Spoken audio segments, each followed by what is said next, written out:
جی مشتاق صاحب آپ کیا کہہ رہے تھے؟ سینیٹر مشتاق صاحب کالنگ اٹینشن والے نوٹس والے ابھی آئے نہیں. شکریہ مسٹر چیئرمین. میں ایک بہت ہی اہم ایشو کے اوپر بات کرنا چاہتا ہوں اور وہ ایشو ہے گزشتہ دنوں سپریم کورٹ آف پاکستان نے ایک فیصلہ دیا ہے قادیانیوں کے ایک کیس میں، جس کی وجہ سے 2-3 دنوں سے پورے پاکستان میں سوسائٹی کے اندر بھی اور سوشل میڈیا میں بھی ایک زبردست قسم کا ایک اضطراب اور ڈیبیٹ اس کے اوپر شروع ہے. تو میں اس کے اوپر، چونکہ یہ ایوان ہے اور یہاں بات ہونی چاہیے، اس لیے میں یہاں اس کے اوپر بات کرنا چاہتا ہوں. مسٹر چیئرمین، یہ کل سپریم کورٹ آف پاکستان نے ایک پریس ریلیز جاری کیا ہے اور اس پریس ریلیز میں سپریم کورٹ آف پاکستان نے 2 باتیں کی ہیں. میں وہ پڑھ کے سناتا ہوں. پہلی بات یہ کی ہے کہ چیف جسٹس قاضی فائز عیسیٰ اپنے فیصلوں میں قرآن مجید کی آیات، خاتم النبیین صلی اللہ علیہ وسلم کی احادیث، خلفائے راشدین کے فیصلوں اور فقہائے کرام کی آراء سے استدلال کرتے ہوئے کوشش کرتے ہیں کہ تمام قوانین کی ایسی تعبیر اختیار کی جائے جو احکام اسلام کے مطابق ہو. یہ بہت اچھی بات ہے کہ یہ وضاحت پریس ریلیز کی سپریم کورٹ آف پاکستان کی آ گئی. دوسری جو اس پریس ریلیز میں وضاحت کی گئی وہ یہ کہ اگر کوئی یہ سمجھتا ہے کہ کسی اسلامی اصول یا کسی آئینی یا قانونی شک کی تعبیر میں عدالتی فیصلے میں کوئی غلطی ہوئی ہے تو اس کی تصحیح و اصلاح اہل علم کی ذمہ داری ہے اور اس کے لیے آئینی اور قانونی راستے موجود ہیں. چیف جسٹس اور سپریم کورٹ نے کسی کو نظر ثانی یعنی ریویو سے نہ پہلے روکا ہے اور نہ ہی اب روکیں گے. میں سمجھتا ہوں یہ دوسری بات جو اس پریس ریلیز میں کی گئی ہے یہ بھی بہت اہم ہے. چونکہ سینیٹ آف پاکستان اہل علم کی مجلس ہے، ایوان بالا ہے، اس لیے میں اس کے اوپر اپنی آراء اس ایوان کے اندر دینا چاہتا ہوں کہ اس فیصلے میں قانونی طور پر لاجیکلی کیا مسائل ہیں اور اس کی اصلاح کیسے ہونی چاہیے. پہلی بات تو یہ ہے مسٹر چیئرمین کہ جس طرح چیف جسٹس نے کہا ہے کہ ریویو کا قانونی اور آئینی راستہ موجود ہے، تو اس فیصلے کے خلاف میں ریویو میں جاؤں گا، اس لیے کہ میں سمجھتا ہوں کہ ختم نبوت ہمارے لیے ریڈ لائن ہے اور ہم کسی کے لیے معمولی گنجائش نہیں چھوڑ سکتے کسی کے لیے بھی کہ وہ کسی بھی راستے سے ختم نبوت کے ساتھ جو ہیں وہ چھیڑ چھاڑ کر سکے. تو سب سے پہلی بات تو یہ ہے کہ اس پریس ریلیز کی روشنی میں جس طرح انہوں نے کہا ہے کہ قانونی اور آئینی راستہ ریویو کا موجود ہے، تو اس قانونی اور آئینی راستے کے تحت میں خود اس فیصلے کے خلاف ریویو میں جاؤں گا. نمبر 1. دوسری بات یہ ہے کہ اس فیصلے میں، جو کہ میرے ساتھ پڑا ہوا ہے مسٹر چیئرمین، آپ لوگوں نے بھی اس کو دیکھا ہوگا، بہت وائرل ہے یہ فیصلہ ہے. اس فیصلے میں غلطیاں ہیں. سب سے پہلی بات تو یہ ہے کہ اس فیصلے میں چیف جسٹس صاحب نے لکھا ہے کہ گمراہ کن تراجم کی اشاعت اور تقسیم پنجاب ہولی قرآن پرنٹنگ اینڈ ریکارڈنگ ایکٹ کے تحت 2011 کے تحت جرم نہیں تھا. یہ ایک صریح غلطی ہے جو کہ سپریم کورٹ آف پاکستان سے ہوئی ہے. میرے سامنے یہ قانون موجود ہے، پنجاب ہولی قرآن پرنٹنگ اینڈ ریکارڈنگ ایکٹ 2011، اور میں پڑھ کے سناتا ہوں کہ اس کے اندر بھی یہ جرم تھا. یہ میں پڑھ کے سناتا ہوں.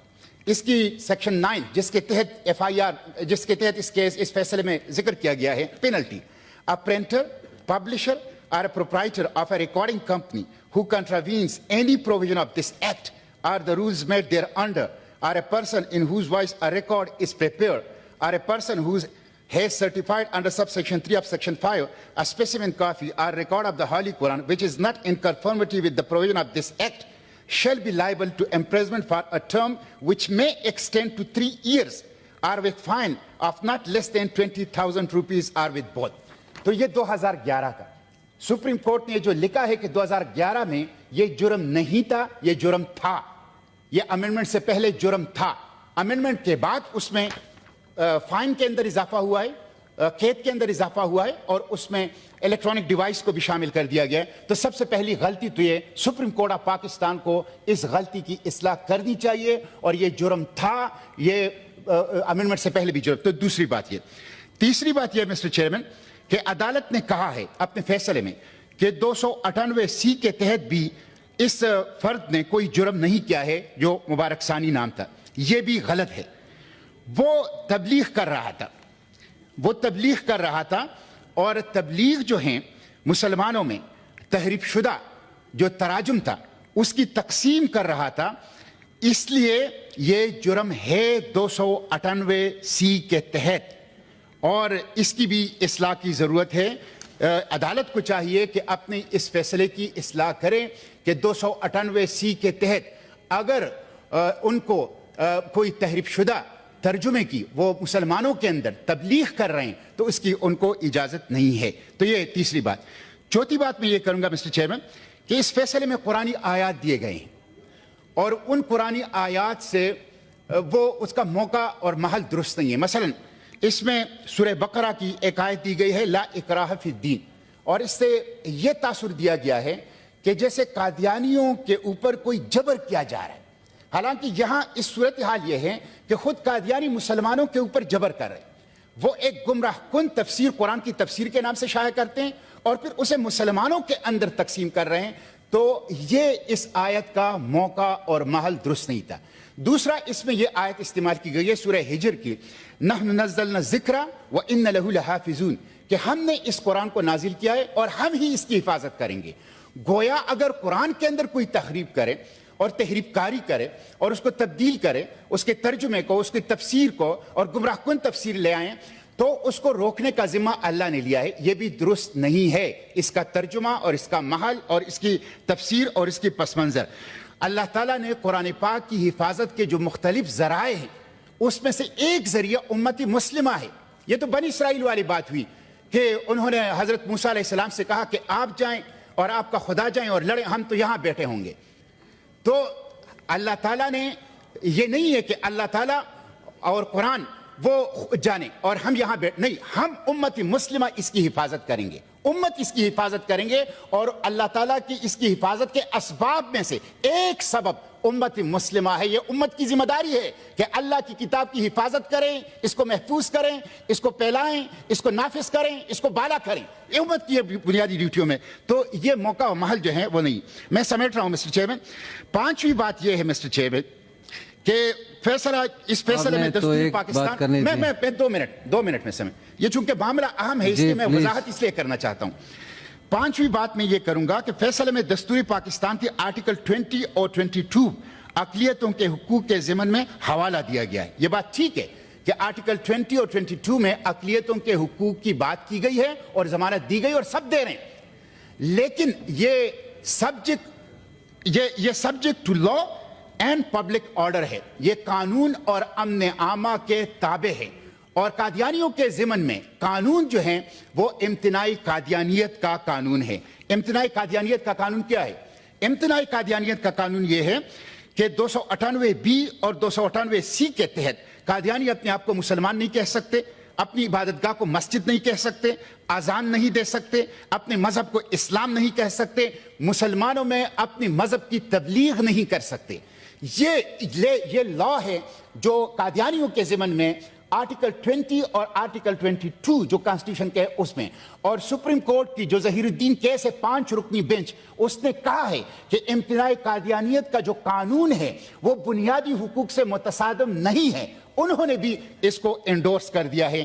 اس لیے ہمیں اقلیتوں کے حقوق یہاں حاصل ہیں الحمدللہ, کسی کو کوئی ایشو نہیں ہے. لیکن جب قادیانی اصل میں ان روایتی معنوں میں ایک اقلیت ہے بھی نہیں, وہ تو دراصل ایک فتنہ ہے. سچی بات یہ ہے کہ وہ تو اسلام کے اوپر حملہ آور ایک فتنہ ہے کہ جو مسلمانوں کی نام لے کر مسلمانوں کے جامے میں, مسلمانوں کے لبادے میں اسلام کی جڑیں اکاڑنے کی کوشش کر رہا ہے. تو اس لیے یہ حقوق جو اقلیتوں کے آرٹیکل 20 اور 22 میں دیے گئے ہیں قادیانیوں کو, یہ امتناعی قادیانیت کے جو قانون ہے اس کے ساتھ یہ جڑے ہوئے ہیں اور یہ سپریم کورٹ کی 5 رکنی بینچ کا فیصلہ ہے اور 298C اور 298B کے تناظر میں اس کو دیکھا جائے گا. اور آخری بات مسٹر چیئرمین میں یہ کروں گا کہ یہ جو حکومت نے جو پیراگراف نمبر 6, 7 اور 8 اور 9 اور 10 ہیں اس فیصلے کی یہ جو پیراگراف ہیں 6, 7, 8, 9 اور 10 یہ irrelevant ہے. میں سمجھتا ہوں یہ اس فیصلے سے بالکل مطابق نہیں ہے, اس کو یہاں نہیں ہونا چاہیے. اس کی وجہ سے بہت سا ابہام جو ہیں وہ پھیلا ہوا ہے. آخری بات مسٹر چیئرمین میں یہ کروں گا کہ جو تفسیری صغیر جو گمراہ کن تفسیر ہے جس کی اشاعت اور جس کی مسلمانوں کے اندر پھیلانے پر یہ مقدمہ دائر کیا گیا تھا اور جس سے اتنی بڑی ایک ابہام جو ہے وہ پیدا ہو گئی ہے، اس کے اوپر حکومت نے پابندی لگائی ہے، اس پابندی کو عملی کیا جائے۔ تفسیر سعیر کے اوپر پابندی حکومت پاکستان اور پنجاب حکومت عملی کرے اور اس کے اوپر اس فیصلے کا کوئی بھی اثر نہیں ہونا چاہیے۔ جو ختم نبوت کا ایشو ہے یہ ہر مسلمان کی دل کی آواز ہے۔ اچھی بات ہے کہ سپریم کورٹ نے کل ایک پریس ریلیز وضاحتی جاری کی ہے جس میں انہوں نے کچھ باتوں کو کلیئر کیا ہے، لیکن یہ فیصلے کے اندر جو سکم ہے، جو کمزوریاں ہیں وہ کلیئر نہیں ہوئی ہے۔ اس کے اوپر انشاءاللہ میں ریویو کے اندر جاؤں گا، ہم اس کی حفاظت کریں گے۔ کانسٹیٹیوشن آف پاکستان یہ 260 جو کانسٹیٹیوشن کا آرٹیکل ہے اس میں ان کو غیر مسلم قرار دیا گیا ہے۔ کوئی عدالتی فیصلہ، کوئی قانون اس آرٹیکل کو بدل نہیں سکتی۔ اس آرٹیکل کی حفاظت مسلمانان پاکستان کریں گے، یہ ہماری ریڈ لائن ہے، اس سے کوئی چھیڑ چھاڑ نہیں ہوگی۔ اس لیے میں خود اس فیصلے کے خلاف سپریم کورٹ آف پاکستان میں ریویو میں جاؤں گا اور میں اپیل کرتا ہوں سپریم کورٹ سے کہ وہ خود بھی میری اس گفتگو کی روشنی میں اپنے فیصلے کے اوپر نظر ثانی کرے اور خود اس کی اصلاح کر لے۔ Thank you G.